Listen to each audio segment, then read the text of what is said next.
പാകിസ്ഥാനാണ് bomb ഉണ്ടാക്കുമ്പോൾ ലോകത്തെ വൻ ശക്തികൾ കണ്ണടച്ചിട്ടുണ്ടെങ്കിൽ അതിലവർക്ക് ഇന്ത്യയെ അവർ ആ രീതിയിൽ പേടിക്കുന്നതാണ്. ആ ലോജിക്ക് അവസാനിക്കുന്ന ഒരു കാര്യമുണ്ട്.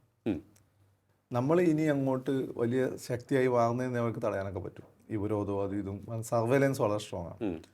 അതിലുപരി നമ്മുടെ പാസ്റ്റിലുള്ള നമ്മുടെ പാരമ്പര്യത്തിലുള്ള എന്തോന്നിനും അവർ പേടിക്കുന്നുണ്ട്. മുസ്ലിം രാജ്യങ്ങൾ അനുഭവം ബാധിക്കുന്ന അവർ സഹിക്കാൻ പറ്റില്ല.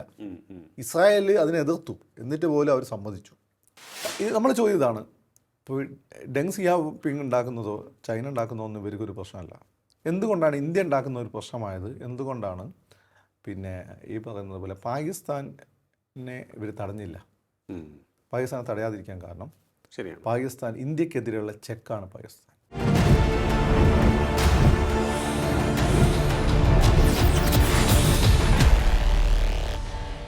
നമസ്കാരം, ടോക്കിംഗ് പോയിന്റിലേക്ക് സ്വാഗതം. നമ്മുടെ തൊട്ടയൽ രാജ്യമായ പാകിസ്ഥാൻ എന്നും ഇന്ത്യക്ക് വലിയ തലവേദനയുണ്ടാക്കുന്ന രാജ്യം. എന്നാൽ ആണവശക്തിയായി പാകിസ്ഥാൻ മാറിയത് ആഗോള പൊളിറ്റിക്സിൽ വലിയ മാറ്റത്തിന് കാരണമാവുകയും ചെയ്തു. പാകിസ്ഥാനെ ആണവശക്തിയാകാൻ സഹായിച്ചത് ആരൊക്കെ നമുക്കറിയാം. എന്തുകൊണ്ടാണ് പാശ്ചാത്യ രാജ്യങ്ങൾ പാകിസ്ഥാനെ അണുബോംബുണ്ടാക്കാൻ സഹായിച്ചത്? നമുക്കറിയാം വളരെ വ്യക്തമായി. ഭാരതം ആണവ പരീക്ഷണം നടത്തുവാൻ തുനിഞ്ഞപ്പോൾ എത്ര ശക്തമായ എതിർപ്പാണ് ആഗോള രംഗത്തു നിന്നും ഉണ്ടായത് എന്ന്. ഇന്ന് പാകിസ്ഥാൻ്റെ ആഗോള രാഷ്ട്രീയത്തിലെ സഹായക ഹസ്തങ്ങളെക്കുറിച്ചാണ് ടോക്കിംഗ് പോയിന്റ് ഇന്ന് ചർച്ച ചെയ്യുന്നത്. നമ്മോടൊപ്പം ചേരുകയാണ് രാഷ്ട്രീയ നിരീക്ഷകൻ ശ്രീ ഫക്രുദ്ദീൻ അലി. നമസ്കാരം, ടോക്കിംഗ് പോയിന്റിലേക്ക് സ്വാഗതം. പാകിസ്ഥാൻ പലപ്പോഴും ആഗോള ഭീകരവാദത്തിൻ്റെ പ്രഭവ കേന്ദ്രം എന്ന് വിളിപ്പേരുള്ള രാജ്യം തന്നെയാണ്. പക്ഷേ അവർക്ക് ഈ നെഗറ്റീവ്സ് ഉണ്ടെങ്കിലും ചില കേന്ദ്രങ്ങളിൽ നിന്നൊക്കെ സഹായം കിട്ടിക്കൊണ്ടിരിക്കുകയാണ്. പ്രത്യേകിച്ച് അമേരിക്കയിൽ നിന്ന് കിട്ടുന്നുണ്ട്.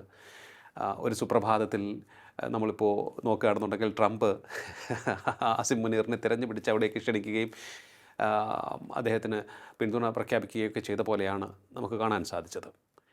എങ്ങനെയാണ് ഈ പാകിസ്ഥാൻ്റെ ആഗോള ബന്ധത്തെ കാണുന്നത്, വിലയിരുത്തുന്നത്? പാകിസ്ഥാൻ എന്നുള്ള രാജ്യം ഇസ്രായേൽ പോലെ സാമ്രാജ്യത്വ താല്പര്യങ്ങൾക്ക് വേണ്ടി സ്ഥാപിക്കപ്പെട്ട രാജ്യമാണ്. അതിൽ ഒന്നാമത്തെ സാമ്രാജ്യത്വം എന്ന് എന്താണെന്ന് പറയുന്നത്, സാമ്രാജ്യത്വം എന്ന് വെച്ചാൽ യൂറോപ്യൻ പടിഞ്ഞാറൻ രാജ്യങ്ങൾ, ഏഷ്യയിൽ അമേരിക്കയിലെ രണ്ട് രാജ്യങ്ങൾ, Canada and America, United States of America, and യൂറോപ്പിലെ പടിഞ്ഞാറൻ യൂറോപ്യൻ രാജ്യങ്ങൾ, അതായത് ബ്രിട്ടൻ, ഫ്രാൻസ്, ബെൽജിയം, പിന്നെ സ്കാൻഡിനേവിയൻ രാജ്യങ്ങൾ. ഇത് കൂടി ഒരു ബ്ലോക്കാണ്. G7 എന്ന് പറയുന്ന ബ്ലോക്കാണ്. അവർക്ക് മറ്റു രാജ്യങ്ങളുമായി സ്വാധീനം, അവർക്ക് സ്വന്തമായിട്ട് വലിയ റിസോഴ്സസ് ഒന്നുമില്ല. ഉണ്ടെങ്കിൽ വലിയ റിസോഴ്സസ് അടുത്ത കാലത്താണ് കണ്ടെത്തിയത്. പൗരാണിക കാലത്ത് അവർക്ക് വലിയ അന്ന് വേണ്ട റിസോഴ്സസ് ഇല്ല. അന്ന് നമ്മൾ മലയാളികളുടെ കയ്യിൽ, ഇന്ത്യക്കാരുടെ കയ്യിൽ ഈ റിസോഴ്സസ് ഉള്ളു. അപ്പം ഈ പൗരാണിക കാലഘട്ടത്തിൽ അവർക്കില്ലാതെ ഇരുന്ന റിസോഴ്സ് തേടിയാണ് അവരിവിടെ വരുന്നത്. അവരിവിടെ വന്നിട്ട് ആദ്യം അന്നത്തെ ലോകശക്തികളായ മുസ്ലിം രാജാക്കന്മാരെ അവരുടെ ശക്തി ഈ കേരളമായിട്ടുള്ള കടൽ ബന്ധങ്ങളായിരുന്നു.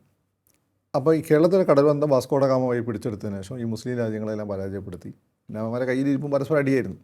ഷിയ സുന്നി അത് ഇത് വന്നാൽ പിന്നെ സുന്നികളുടെ തന്നെ അടിയായിരുന്നു. പരാജയപ്പെടുത്തി അവർ ലോകശക്തിയായി നമ്മുടെ രാജ്യത്തൊക്കെ മരിച്ചു. 1-2 ലോകമഹായുദ്ധത്തിൽ അവർ തകർന്നു. ഇവിടെ ദേശീയ പ്രസ്ഥാനങ്ങൾ ശക്തിപ്പെട്ടു. ഇവിടുത്തെ പട്ടാളത്തെ വിശ്വസിച്ചുകൊണ്ട് ഭരിക്കാൻ പറ്റില്ല എന്ന് മനസ്സിലാക്കി അവർ ഓടിപ്പോയപ്പോൾ അവർക്കൊരു ഐഡിയ ഉണ്ടായിരുന്നു. അവരുടെ സാമാജികത്വ മോഹം, സാമാജികത്വ സ്വാധീനം നിലനിർത്തണം. അതിനുവേണ്ടി അവർ ചെയ്ത ഒന്നാമത്തെ കാര്യം എന്ന് വെച്ചാൽ, ഇന്ത്യനെ മുമ്പേ അവർ ഡിവൈഡ് ആൻഡ് പോളിസി വഴി ഇന്ത്യ മുസ്ലിങ്ങൾ ഹിന്ദുക്കളായിട്ട് പ്രശ്നം ഉണ്ടാക്കി. എന്നിട്ട് പാകിസ്ഥാൻ ഒരു രാജ്യം ഉണ്ടാക്കി വെച്ച് പോയി. പാകിസ്ഥാൻ ഒരു നാച്ചുറലായിട്ടുള്ള രാജ്യമല്ല. ഒരു രാജ്യം ഉണ്ടാക്കി, മുസ്ലിം രാജ്യം, അത് ഇന്ത്യയുടെ ശത്രുവാക്കിയിട്ട് കാശ്മീർ പ്രശ്നം പരിഹരിക്കാതെ ആ പ്രശ്നം വെച്ചുകൊണ്ട് ഇവർ കലാകാലം തമ്മിലടിക്കട്ടെ, അവിടെ നമുക്ക് ഇടപെടാമെന്ന് വെച്ചാൽ രാജ്യം ഉണ്ടാക്കിക്കൊണ്ട് പോയി. ഇതുപോലെ ആ കാലഘട്ടം ഇസ്രായേലിനോട് ഇവർക്ക് ജൂതന്മാർക്ക് താല്പര്യം ഉണ്ടായിരുന്നല്ല. ഇവർക്ക് ആ സമയത്ത് എണ്ണ കണ്ടുപിടിച്ചു അറേബ്യയിൽ. ശരിയാണ്. ഈ എണ്ണ അന്ന് ഇഷ്ടംപോലെ ഓട്ടോമൊബൈൽ ഇൻഡസ്ട്രി ബൂം ചെയ്യുകയും ചെയ്തു. അപ്പോൾ ഈ എണ്ണയുടെ മേലൊരു കൈ വേണം. അതിനുവേണ്ടി എന്ത് ചെയ്തു? ഇസ്രായേൽ എന്ന് പറഞ്ഞ രാജ്യത്തെ ഉണ്ടാക്കി വെച്ചു. അതെന്ന് വെച്ചാൽ എന്തെങ്കിലും അമേരിക്കയ്ക്ക് സാമാജിക ശക്തികൾക്ക് എപ്പോഴും ഒരു കണ്ണ് ഈ രാജ്യങ്ങളുടെ പേരുണ്ടാവും. എപ്പോഴും പ്രശ്നങ്ങൾ ഉണ്ടാക്കാൻ ഇടപെടാം. ക്ലിയർ. അങ്ങനെ ഇസ്രായേൽ ഉണ്ടാക്കി വെച്ചു. ഇവിടെ പാകിസ്ഥാൻ ഉണ്ടാക്കി വെച്ചു.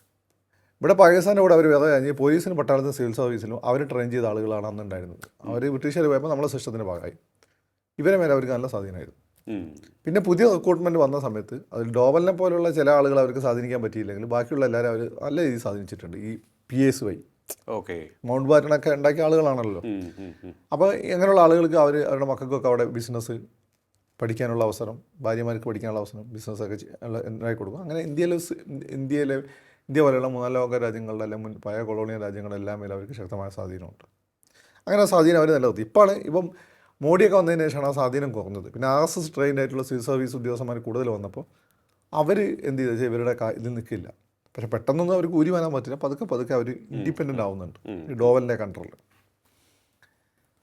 അപ്പോൾ നമ്മുടെ ചോദ്യം എന്ന് വെച്ചാൽ എന്തുകൊണ്ടാണ് ഈ പാകിസ്ഥാനെ ആണവ ശക്തിയാക്കാൻ വേണ്ടി അനുവദിച്ചത്? അതിൻ്റെ ഈ സാമ്രാജ്യത്തെ എന്താണെന്ന് മനസ്സിലാക്കുന്നതോടൊപ്പം തന്നെ നമ്മൾ മനസ്സിലാക്കേണ്ട കാര്യം മറ്റു രാജ്യങ്ങൾ ആണവ ഉപയോഗിക്കുക പിന്നെ ഉണ്ടാക്കാൻ തുടങ്ങിയപ്പോൾ അവരെങ്ങനെ നേരിട്ടു എന്ന്, എസ്പെഷ്യലി മുസ്ലിം രാജ്യങ്ങൾ. അമേരിക്കയ്ക്ക് ശേഷം ആണവായുധം ഉണ്ടാക്കിയത് ഒന്ന് സോവിയറ്റ് റഷ്യയാണ്. സോവിയറ്റ് റഷ്യ തടയാൻ അവർ നോക്കി നടക്കില്ല. കാരണം ഈ ന്യൂക്ലിയർ ടെക്നോളജിയായിട്ട് ബന്ധപ്പെട്ട് ഹിറ്റ്ലറുടെ പരീക്ഷണങ്ങൾ തുടക്കമിട്ട ആളുകളെ യുദ്ധാനന്തരം ഇവർ പകുത്തെടുക്കുകയായിരുന്നു. അതിൽ കുറേ റഷ്യക്കും കിട്ടി. ഈ റോക്കറ്റ് ടെക്നോളജി എല്ലാം ഹിറ്റ്ലറാണ് തുടക്കട്ടത്.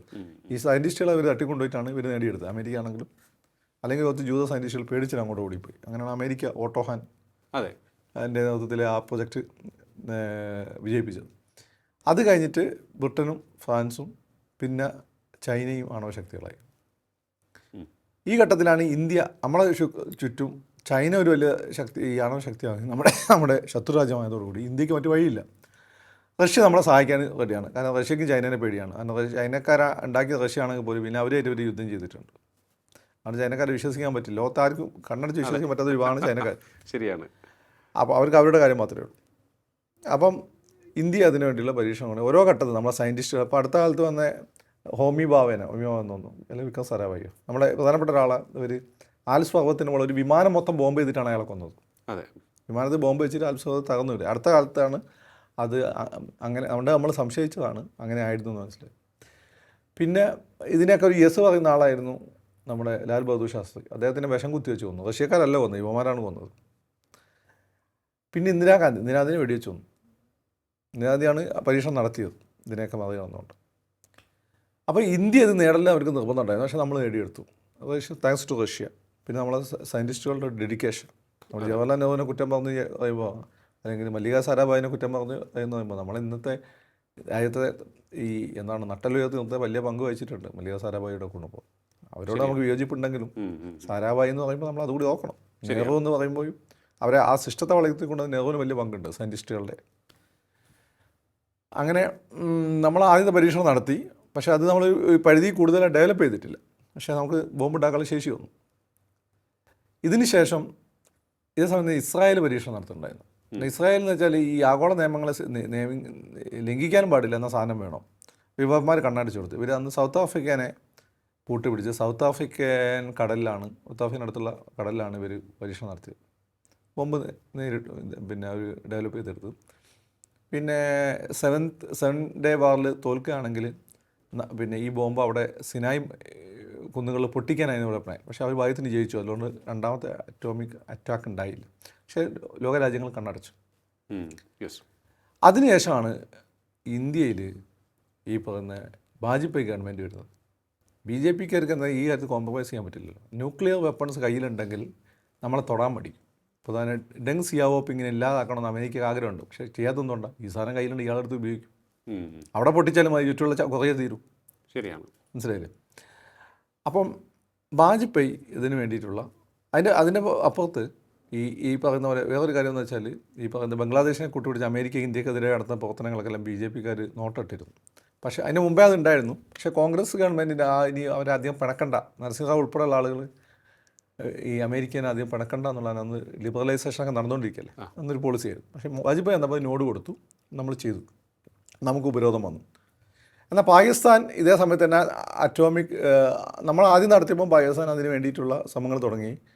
അന്ന് ഈ പറയുന്ന MQ ഖാനെ ഫ്രാൻസിൽ നിന്ന് തിരിച്ചു വിളിക്കുകയും നമ്മുടെ ഇൻ്റലിജൻസ് വിങ്, അന്ന് ഡോവലിൻ്റെ പിന്നെ ഗുരു ഖാങ് ആണ് നമ്മുടെ ഇൻ്റലിജൻസ് ചീഫ്. അദ്ദേഹം ഇന്ദിരാഗാന്ധി ഭയങ്കര സപ്പോർട്ട് ചെയ്യുന്നു അദ്ദേഹത്തിൻ്റെ ഈ അവിടെ പോയിട്ട് അവിടെ റിയാക്ടറിലുള്ള മുടി, തൊഴിലാളികളുടെ മുടി ഉണ്ടല്ലോ വെട്ടുമ്പോൾ, അത് ശേഖരിച്ച് തെളിവായിട്ട് കൊണ്ടു കൊടുത്തു മൊറാർജിയുടെ കയ്യിൽ. നമുക്ക് ഇത് ഉപയോഗിച്ചുകൊണ്ട് UN പോയിട്ട് അവരെ എക്സ്പോസ് ചെയ്യാം. മൊറാജി നേരെ ഒരു സിയാവുലാക്കിനെ വിളിച്ചു. സിയാബ്ലോക്കിനെ വിളിച്ചു. അതെ, സിയാവുലാക്ക് എന്ത് ചെയ്തു? നമ്മളെ ചാരന്മാരെ മൊത്തം കൊന്നു. കൊന്നു. എന്നിട്ട് ഞങ്ങൾ പരിപാടിയൊന്നും ഇല്ലാന്നൊക്കെ പറഞ്ഞു. അല്ല, അന്ന് കാണിച്ച ഒരു വലിയൊരു മണ്ടത്തരം. അതാണ് നമ്മൾ ഇന്ത്യക്കാരൻ നമ്മളെ ഈ പറയുന്ന ഈ അതിൽ കുറച്ചുകൂടി ഭേദം കോൺഗ്രസ് ആയിരുന്നു, സോഷ്യലിസ്റ്റൊക്കെ കാട്ടും, ഇന്ദിരാഗാന്ധി. അങ്ങനെ അന്ന് നമുക്ക് പൂട്ടാമായിരുന്നു. അന്ന് വേറൊരു കാര്യം, ഇസ്രായേൽ പറഞ്ഞു, ഇസ്രായേലിൽ ഇവന്മാർ ആയുധം ഉണ്ടാക്കുന്ന പേടിയാണ്. കാരണം വെച്ചാൽ ഇവർ പിന്നെ മുസ്ലിം ബോംബാണല്ലോ, അവർക്ക് പണിയാവും. അവരന്ന് ഞങ്ങൾ ബോംബ് ചെയ്തോളാം, നിങ്ങൾ അന്ന് നേരിട്ട് ഇസ്രായേലിനൂടെ പറന്ന് വന്നിട്ട് ബോംബ് ചെയ്യാനുള്ള ശേഷിയില്ല. ഇസ്രായേൽ വന്ന് ഞങ്ങൾ വിമാനങ്ങൾക്കൊന്ന് എയർ റിഫ്യൂൽ ചെയ്യാനുള്ള സംവിധാനം ചെയ്തു തന്നാൽ മതി. ഇത് നമ്മൾ ആദ്യം ചെയ്തു കൊടുത്തില്ല. നമ്മൾ ഭയങ്കര ധാർമ്മികതയാണല്ലോ, നമ്മൾ ചെയ്തു കൊടുത്തില്ല, പറ്റില്ലെന്ന് തോന്നുന്നു. അല്ലെങ്കിൽ എന്താണെന്ന് വെച്ചാൽ അവർ റിഫ്യൂൽ ചെയ്ത് അവർ ബോംബ് ചെയ്ത് പോകും. അപ്പോൾ നമ്മളെന്ത് ചെയ്യുകയെന്ന് വെച്ചാൽ നമ്മൾ 2 സൈനിക ഉദ്യോഗസ്ഥന്മാരെ വെറുതെ അങ്ങോട്ട് സസ്പെൻഡ് ചെയ്യുക, 4 ദിവസം കഴിഞ്ഞിട്ട് പ്രൊമോഷൻ കൂടി തിരിച്ചെടുക്കുക, പോലീസ് ചെയ്യുന്ന പോലെ ചെയ്താൽ മതി. ചെയ്തില്ല. അപ്പോൾ പാകിസ്ഥാൻ ബോംബുണ്ടാക്കിയ സമയത്ത് ഇവർക്ക് ഏത് രീതിയിലൊക്കെ തടഞ്ഞില്ല. പക്ഷേ നിങ്ങൾ നോക്കണം, അതിന് മുമ്പേ ഇറാഖ് ബോംബ് ഉണ്ടാക്കാൻ നോക്കിയ സമയത്ത് ഇവർ ഇസ്രായേലിനെ വിട്ടുകൊണ്ട് അത് തകർത്തു. ഇറാൻ ബോംബ് ഉണ്ടാക്കുന്നത് തോന്നുന്ന എല്ലാ ഘട്ടത്തിലും ഇറാൻ എന്ത് ചെയ്ത് ബോംബ് ചെയ്തുകൊണ്ടിരിക്കുകയാണ്. അമേരിക്ക ഇസ്രായേലിനെ വെച്ചിട്ട് അമേരിക്ക നേരിട്ട് പോയി ബോംബ് ചെയ്യും. സിറിയ ഉണ്ടാക്കാൻ നോക്കിയാണ് അസദിനെ ഓടിക്കാൻ കാരണം. ലിബിയ ശ്രമിച്ചാണ് ഗദ്ദാഫി ഓടിക്കാൻ നൽകുന്നത്.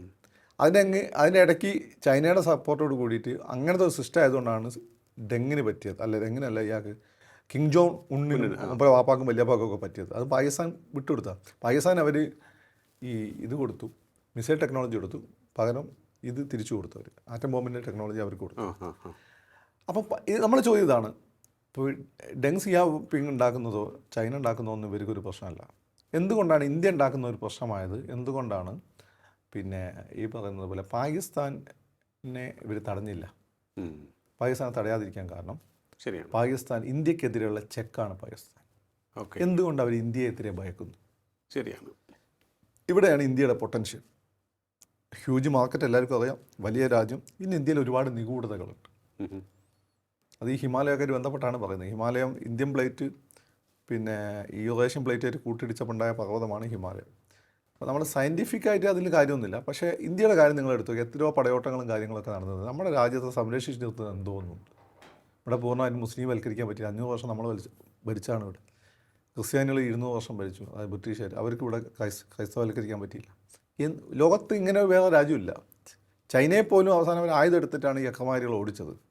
ഇന്ത്യയിൽ അതല്ല, അഹിംസയിലൂടെയാണ് നമ്മൾ ബ്രിട്ടീഷുകാരെ ഓടിച്ചത്. അപ്പോൾ ഈ രാജ്യത്ത് എന്തോ ഒരു സംഭവമുണ്ട്, എന്തോ ഒരു നിഗൂഢതയുണ്ട്. ഒന്ന്, നിങ്ങൾ എംപെരിക്കലായി നോക്കണം നമ്മളെ മാർക്കറ്റ്, നമ്മുടെ വിഭവങ്ങളൊക്കെ തന്നെ. 2, ഇവർ ഈ പുറംലോകങ്ങളെല്ലാം പേടിക്കുന്ന എന്തോ ഒരു സാധനം ഈ രാജ്യമായിട്ട് ബന്ധപ്പെട്ടുണ്ട്. അതുകൊണ്ട് ഇന്ത്യക്ക് എപ്പോഴും ഒരു ചെക്ക് കൊടുക്കണം. അതിനാദ്യം നമ്മൾ സൈനികമായി ശക്തിപ്പെടുന്നതിനെതിരെ ശ്രമിച്ചു. പിന്നെ ഇവിടെ സിഖ് തീവ്രവാദം, ബോഡോലാൻഡ്, അത് ഇതൊക്കെ അയച്ചു, അതിനൊക്കെ സഹായിച്ചു. എന്നിട്ടൊന്നും നമ്മൾ താഴ്ന്നില്ല. അവിടെ 2 പ്രധാനമന്ത്രിമാരെ വെടിവെച്ച് കൊന്നു, ഇന്ദിരാഗാന്ധി ആൻഡ് രാജീവ് ഗാന്ധി. എന്നിട്ടൊന്നും താഴ്ന്നില്ല. ഒരു പ്രധാനമന്ത്രി വിഷം കുത്തി വെച്ച് കൊന്നു, എന്നിട്ടും താഴ്ന്നില്ല. അപ്പോഴാണ് ഇന്ത്യനെ നേരിടണമെങ്കിൽ, പിന്നെ മാത്രമല്ല നമ്മൾ 65-ലും മറ്റും നടന്നത് നമ്മൾ ലാഹോർ വരെ അത് പിടിച്ചാണ്. കാർഗിലിൽ ഇത്രയും അസാധ്യമായ യുദ്ധം നമ്മൾ ജയിച്ചാണ്. അത് അവരുടെ സാഹിബിൻ്റെ ആയുധം കൊണ്ട് മാത്രമല്ല, നമ്മളെ സൈനികരുടെ മനോവീര്യം അത് വലിയ ഘടകമാണ്. നമ്മുടെ സിസ്റ്റം മാത്രമല്ല, ഇന്ത്യയെ പട്ടാളം ഒരിക്കലും അധികാരം പിടിച്ചെടുക്കാൻ ശ്രമിച്ചിട്ടില്ല. പട്ടാളം അവരുടെ ജോലി ചെയ്തുകൊണ്ടിരിക്കുകയാണ്. അതൊന്നും ഈ നവസ്വതന്ത്ര രാജ്യങ്ങൾ നടക്കാത്ത കാര്യമാണ്. അപ്പം ഇന്ത്യയെ പൂട്ടണം, അതിനുവേണ്ടി പാകിസ്ഥാൻ അവർ കണ്ണടക്കുകയായിരുന്നു. ഓക്കെ, അപ്പോൾ ഇന്ത്യയെ എന്തിന് ഇങ്ങനെ പൂട്ടണം എന്നുള്ളതാണ് ഏറ്റവും പ്രധാനപ്പെട്ട ഒരു ചോദ്യം. കാരണം ശശി തരൂർ ബ്രിട്ടീഷ് പാർലമെൻറ്റിൽ പോയി പ്രസംഗിച്ച ആ വിഖ്യാതമായ പ്രസംഗം നമുക്ക് എല്ലാവർക്കും അറിയാം. ഇന്ത്യയുടെ GDP എന്ന് പറയുന്നത് ലോകത്തെ ഏറ്റവും മുൻപന്തിയിൽ നിൽക്കുന്നതായിരുന്നു. ബ്രിട്ടീഷ് അധിനിവേശത്തിന് മുൻപ് ആയിരുന്നു. അതിനുശേഷം ബ്രിട്ടീഷുകാർ ഇവിടെ വന്ന് എല്ലാം ഊറ്റിയെടുത്ത് കൊണ്ടുപോയി നമ്മുടെ രാജ്യം ദരിദ്ര രാഷ്ട്രമായി മാറ്റി എന്നുള്ള ഒരു സംഭവം. ശശി തരൂരിനെ പോലെ ബ്രൗൺ സായിപ്പന്മാരെ നമുക്ക് നേടുകയും ചെയ്തു. അല്ല, അത്തരത്തിൽ വീണ്ടും ഇന്ത്യ ഒരു ലോകശക്തിയായി മാറുന്നതിനെയാണോ അവർ ഭയപ്പെടുന്നത്? ഒന്ന്, ലോകശക്തിയായി മാറുന്നതാണ്. 2, ഇതിപ്പോൾ എന്നെപ്പോലുള്ള ആൾ, ഒരു ചരിത്ര വിദ്യാർത്ഥിയല്ല, സയൻറ്റിഫിക്കായി ചിന്തിക്കുന്ന ഒരാൾ പറയാൻ പാടില്ലാത്തതാണ്. പക്ഷേ ഞാൻ ലോജിക്കലായി ചിന്തിക്കുക, ലോജിക്ക് അവസാനിക്കുന്ന ഒരു കാര്യമുണ്ട്. നമ്മൾ ഇനി അങ്ങോട്ട് വലിയ ശക്തിയായി മാറുന്നതിന് അവർക്ക് തടയാനൊക്കെ പറ്റും. ഈ വിരോധവും അത് ഇതും സർവൈലൻസ് വളരെ സ്ട്രോങ് ആണ്. അതിലുപരി നമ്മുടെ പാസ്റ്റിലുള്ള, നമ്മുടെ പാരമ്പര്യത്തിലുള്ള എന്തോ ഒന്നിനെ അവർ പേടിക്കുന്നുണ്ട്. അതെന്തായിരിക്കാം? അത് നമ്മുടെ മിസ്റ്റിക് എലമെൻ്റാണെന്ന് എനിക്ക് തോന്നുന്നു. നമ്മുടെ പുരാണങ്ങളും ഇതിഹാസങ്ങളും ഒക്കെ പറയുന്ന പല കാര്യങ്ങളും പൂർണ്ണമായും കഥകളാണെന്ന് നമുക്ക് പറയാൻ പറ്റില്ല. കാരണം നമ്മളവിടെ ചരിത്രം ചെയ്യുന്ന പരിപാടിയില്ല. സാഹിബിന് അവിടെ ചരിത്രം ഉണ്ടായിരുന്നു, സാഹിത്യമുണ്ട്. ഹോമറിൻ്റെ സാഹിത്യമുണ്ട്, അതേസമയം തന്നെ ഈ പറയുന്ന ഹെറോഡോട്ടസിൻ്റെ ചരിത്രം ഉണ്ടായിരുന്നു. അതെ, ഇവിടെ അതില്ല, രണ്ടും കൂടി ഒരുമിച്ചാണ്. അപ്പം മാത്രമല്ല യൂറോപ്പിനെ പറ്റി അവർക്കറിയാം, ഇന്ത്യയെ പറ്റിയിട്ടുള്ള ഇന്ത്യയിൽ മാർഷാലിറ്റി ടെറിട്ടറിയിൽ ഒളിച്ചിരിക്കുന്ന കാര്യങ്ങളെ പറ്റി അവർക്കറിയില്ല. മാത്രമല്ല ഇന്ത്യ എപ്പോഴും ധാർമ്മികത വെച്ച് പുലർത്തിയിരുന്ന രാജ്യമാണ്. അപ്പോൾ ഇന്ത്യ സന്ദർശിച്ച വിദേശ സഞ്ചാരികളൊക്കെ പറയുന്നത് നമ്മൾ രാത്രി യുദ്ധം ചെയ്യില്ല, കാലാളിനോടെ യുദ്ധം ചെയ്യുള്ളൂ, സ്ത്രീകളെയും കുട്ടികളെയും ഉപദ്രവിക്കില്ല, സാധാരണ ജനങ്ങളെ ഉപദ്രവിക്കില്ല, കുതിരക്കാരനോടെ യുദ്ധം ചെയ്യുള്ളൂ. ഇങ്ങനെ യുദ്ധത്തിൽ നമ്മൾ ധാർമ്മിക നിയമങ്ങൾ, യുദ്ധത്തിൽ വരെ ധാർമ്മിക നിയമങ്ങൾ പാലിച്ചിരുന്ന ആളുകളാണ്. നമുക്കൊരു കുട്ടി ഗർഭധാരണം നമ്മുടെ ഹിന്ദു ട്രഡീഷൻ അനുസരിച്ച്, ഹിന്ദു ഞാൻ മുസ്ലിമാണെന്ന് അറിയാം, പക്ഷേ ഇവിടെയുള്ള എല്ലാവരും ക്രിസ്ത്യാനാണെങ്കിലും മുസ്ലിം ആണെങ്കിലും എല്ലാം ബേസിക്കലി ഹിന്ദുവാണ്. കളിച്ചത് ഹിന്ദു വിശ്വസിക്കുന്ന ആളാണ്. അതായത് അങ്ങനെ തോന്നുന്നത് ഞാൻ ഹിന്ദു അതിൻ്റെ RSS അല്ലെങ്കിൽ ഇവിടെ കാക്കായ്മാർ പിന്നെ വാളെടുക്കണം, അങ്ങനെ കൾച്ചറലിയാണ് പറഞ്ഞത്. ബൈ റിലിജനായ മുസ്ലിം, ബൈ പ്രാക്ടീസ് ആയ മുസ്ലിം. അപ്പം ഈ ഹിന്ദു സിസ്റ്റം അനുസരിച്ച് ഒരു കുട്ടി ഗർഭധാരണം നടത്തുന്ന തൊട്ടിട്ട് അത് വാർദ്ധക്യത്തിൽ മരിക്കുന്നവരെയുള്ള ഒരുപാട് ചടങ്ങുകളുണ്ട്. ഇങ്ങനെ ഒരു ലോകത്തൊരു നിങ്ങൾക്ക് കാണാൻ പറ്റില്ല. അതിന് സംസ്കാരാസം എന്നൊക്കെ പറഞ്ഞാൽ ഉത്തരേന്ത്യയിൽ അത് വലിയ ഇതാണ്. ഓരോ ഘട്ടത്തിലുണ്ട്. പിന്നെ മനുഷ്യൻ്റെ ജീവിതത്തിൽ 4 ഘട്ടങ്ങളായി തിരിച്ചിട്ടുണ്ട്. ഈ പറയുന്ന പോലെ എന്താണ് ബ്രഹ്മചര്യം, ഗാർഹസ്ഥ്യം, വാനപ്രസ്ഥം, സന്യാസം, വാനപ്രസ്ഥം, ഈ 4. ഈ സ്റ്റേജ് അനുസരിച്ച് ഇങ്ങനെ അങ്ങേയറ്റം ധാർമ്മികതയിൽ അധിഷ്ഠിതമായിട്ടുള്ള, ശത്രുവിനെ പോലും സ്നേഹിക്കുകയും ശത്രുവിന് മനംമാറ്റം ഉണ്ടാക്കുകയും ചെയ്യുന്നത്. അപ്പോൾ അശോകൻ യുദ്ധം ചെയ്തിട്ട് അശോകനാണ് മനംമാറ്റം ഉണ്ടാകുന്നത്, തോറ്റ അശോകന്. ഇത് ലോകത്ത് ഇവിടെ മാത്രമേ ഉള്ളൂ. അവിടെ നിന്നാണ് പിന്നെ ബുദ്ധമതം ലോകത്തിന് പലഭാഗത്തേക്ക് സ്പ്രെഡ് ചെയ്യുന്നത്. ഈ ക്രിസ്തുമതം ഇസ്ലാം മതം ഉണ്ടാകുന്നതിന് മുമ്പേ ലോകത്ത് മറ്റു മതം സൈലൻ്റ് ആയിട്ട് ഇവരൊക്കെ പലപ്പോഴും കുതിരപ്പുറത്ത് വന്നിട്ട് വാളുകൊണ്ട് മതം ഉണ്ടാക്കിയവരാണ്. അല്ലാതെ മതം ഉണ്ടാക്കിയതാണ് ആര്? ഈ ബുദ്ധമതം. ഈ മതങ്ങളൊക്കെ വരുന്നതിന് മുമ്പ് ഈ സെൻട്രൽ ഏഷ്യയിലേക്ക് ഇതായിരുന്നു സ്ട്രോങ്, ഈ ബുദ്ധമതമായിരുന്നു സ്ട്രോങ്.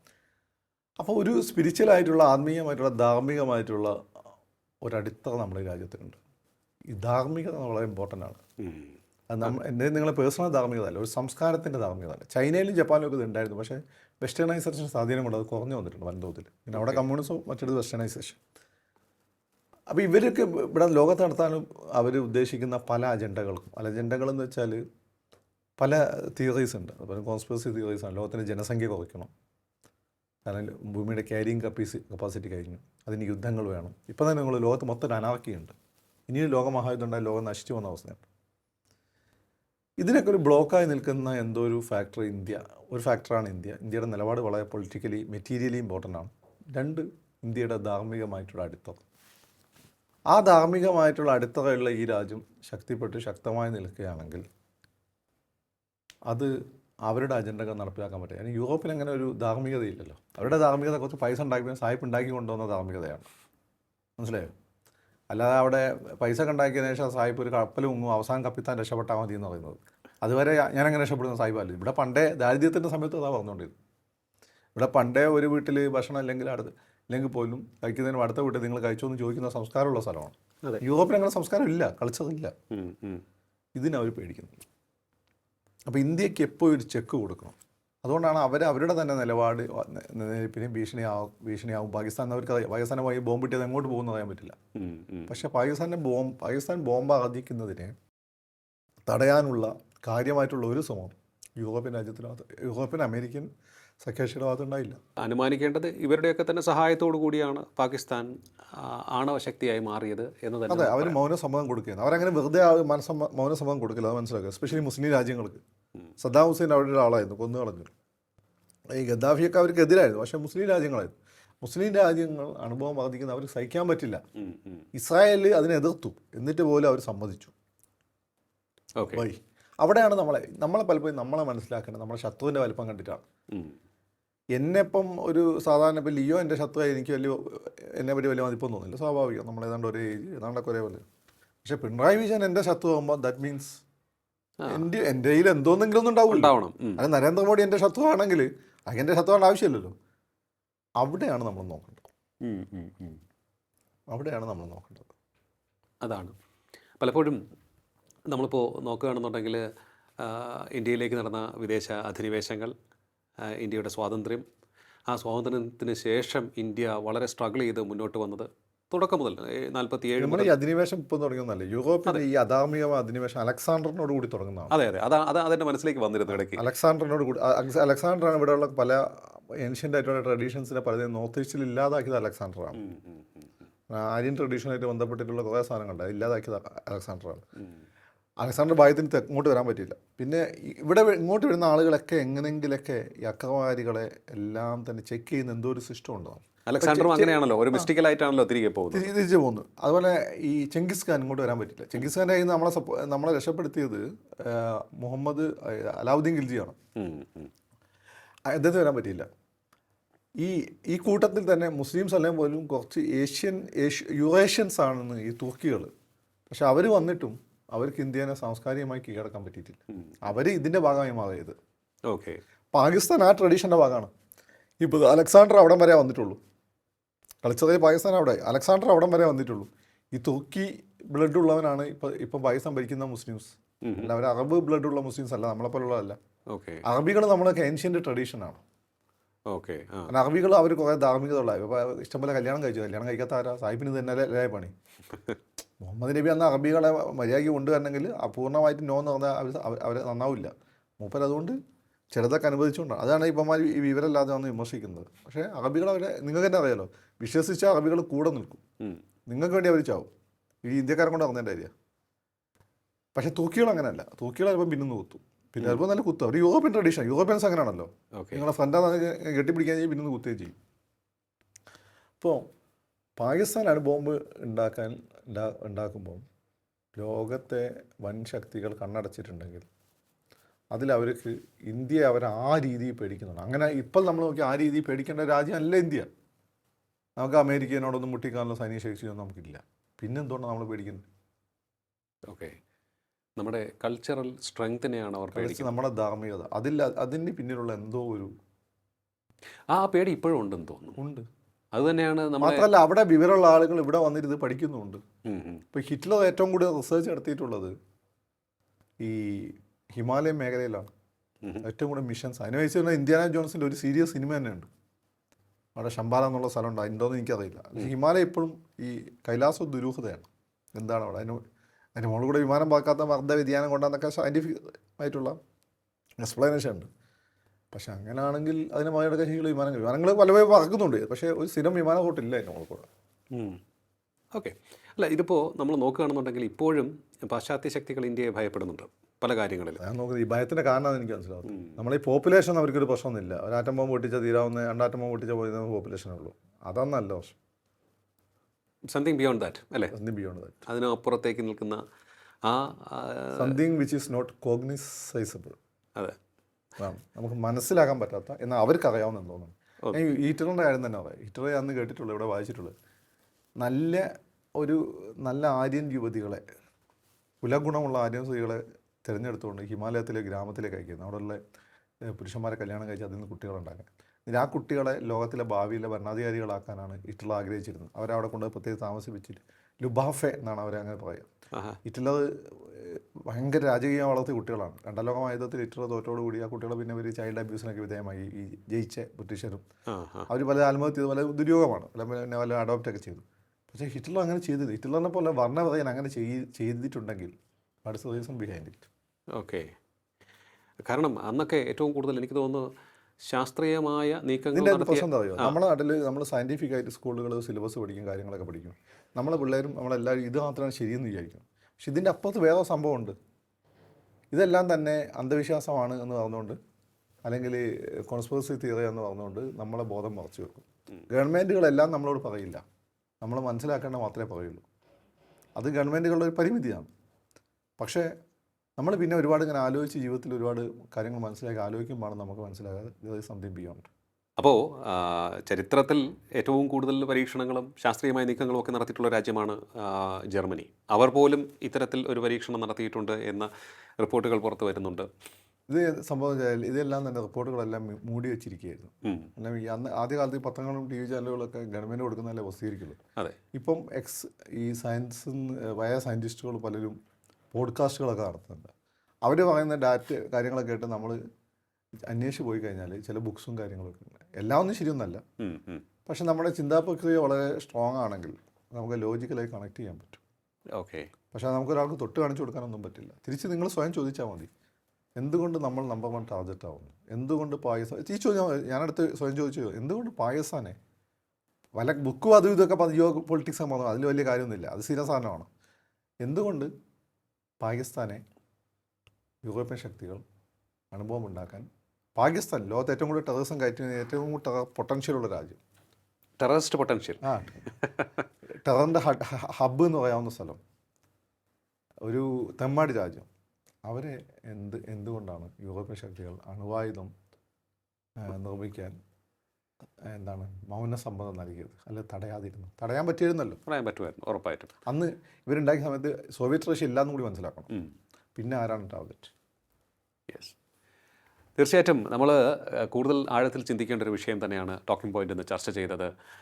ഇന്ത്യ എന്തുകൊണ്ട് നമ്പർ 1 ടാർഗറ്റായി മാറുന്നു? അതാണ് നമ്മൾ ചിന്തിക്കേണ്ടത്. അവിടെയാണ് നമുക്ക് മറ്റൊരു ചോദ്യവും ചോദിക്കേണ്ടി വരുന്നത്. പാകിസ്ഥാനെ പോലൊരു രാജ്യം, നമുക്കറിയാം അവരുടെ ഇൻഫ്രാസ്ട്രക്ചറൊക്കെ തന്നെ അത്ര ഗംഭീരമൊന്നുമല്ല, വളരെ ശിഥിലമാണ്, പ്രൊഫഷണലല്ല, അമച്വറാണ്. അപ്പോൾ അത്തരത്തിലൊരു രാജ്യത്തിന് അണുബോംബ് ഉണ്ടാക്കാൻ സാധിക്കണമെങ്കിൽ അത് ഈ പാശ്ചാത്യ ശക്തികളുടെ നിരീക്ഷണ കണ്ണുകളെ വെട്ടിച്ചുകൊണ്ട് ആകാൻ സാധ്യതയില്ല. അവരുടെ മൗനസമ്മതത്തോടു കൂടി തന്നെ ആയിരിക്കണം. നേരെ മറിച്ച് നമ്മുടെ ആണവ പരീക്ഷണത്തെ പല്ലും നഖവും അവരുടെ നിരീക്ഷണ കണ്ണുകളും ഉപയോഗിച്ച് തടയാൻ ശ്രമിച്ച പാശ്ചാത്യ ശക്തികളെയാണ് നമുക്കറിയാവുന്നത്.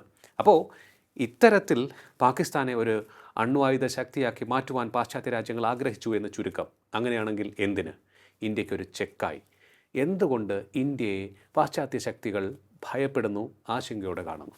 ഇന്നും ഉത്തരം കിട്ടാത്ത ഒരു ചോദ്യമാണ്. അവർക്കറിയാവുന്നതും എന്നാൽ നമുക്കറിയാത്ത നമ്മുടെ ഒരു കരുത്ത്, നമ്മുടെ ഒരു ചരിത്രത്തിൽ ഒളിഞ്ഞിരിക്കുന്ന രഹസ്യം, അത് തന്നെയാണ് ഇതിന് പിന്നിലെ കാരണം എന്നും ഫക്രുദ്ദീൻ അലി പറഞ്ഞു വയ്ക്കുകയാണ്. എന്തായാലും നമുക്ക് ഇതൊരു ഒരു ചർച്ച ചെയ്ത് അവസാനിപ്പിക്കാൻ സാധിക്കാത്ത ഒരു ടോപ്പിക്കാണ് ഇത്. ഈ ടോപ്പിക്കിലെ ചർച്ചകൾ ഇനിയും തുടർന്നുകൊണ്ടേയിരിക്കും ഉത്തരം കിട്ടുന്നത് വരെയും. കാത്തിരിക്കാം നമുക്കതിനായി. വളരെയധികം നന്ദി ഇത്രയും സമയം ടോക്കിംഗ് പോയിന്റുമായി സംസാരിച്ചത്. ടോക്കിംഗ് പോയിന്റിൻ്റെ ഈ അധ്യായം ഇവിടെ പൂർണ്ണമാകുന്നു. ഇനി അടുത്ത എപ്പിസോഡിൽ കാണാം നമുക്ക്. നമസ്കാരം.